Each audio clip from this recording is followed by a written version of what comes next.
త్రిపురనేని శ్రీనివాస్ రహస్యోద్యమం అని చెప్పి కవితా సంపుటి, అందులోంచి తన ఒక కవిత, అంటే వచనం రాయొద్దని అంటాడు, తను అద్భుతమైనటువంటి వచనాన్ని రాసిండు. కవిత్వం కావాలి అంటాడు, అద్భుతమైనటువంటి కవితను ఇవాళ సాహిత్యానికి ఇచ్చాడు. కవిత్వం కావాలి కవిత్వం, అక్షరం నిండా జలజలలాడిపోయే కవిత్వం కావాలి కవిత్వం. ప్రజల మీదే రాయి, ప్రజల్లోని అగాధ గాథల మీదే రాయి, కవిత్వం రాయి. కాగతం మించి కన్నులోకి వెన్నులోకి గన్నులోకి దూసుకుపోయే కవిత్వం రాయి. అలా ఒక వాక్యం చదవగానే శత్రువు టారెత్తిపోవాలి, అమాయకుడు ఆయుధమై హోరెత్తిపోవాలి. కవిత్వం వేరు, వచనం వేరు. సాదా సీదా డీలా వాక్యం రాసి కవిత్వం అని బుకాయించకు, కవిత్వాన్ని వంచకు, వచనమై తేలిపోతావు. కవిత్వం కావాలి కవిత్వం, అక్షరం నిండా జివజివలాడిపోయే కవిత్వం కావాలి కవిత్వం. ఫుట్ నోట్స్లు ఉన్నది కవిత్వం కాదు, అక్షరానికి అక్షరమే వివరణ.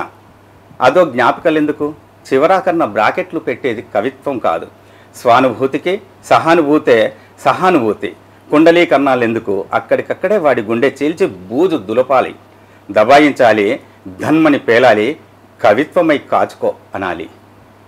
తుప్పల్ తెప్పల్ మాటలు రాల్చి కవిత్వమని మొరాయించకు, కవిత్వాన్ని వంచకు, వచనమై తేలిపోతావు. కవిత్వం కావాలి కవిత్వం, అక్షరం నిండా కోకోలాడిపోయే కవిత్వం కావాలి కవిత్వం.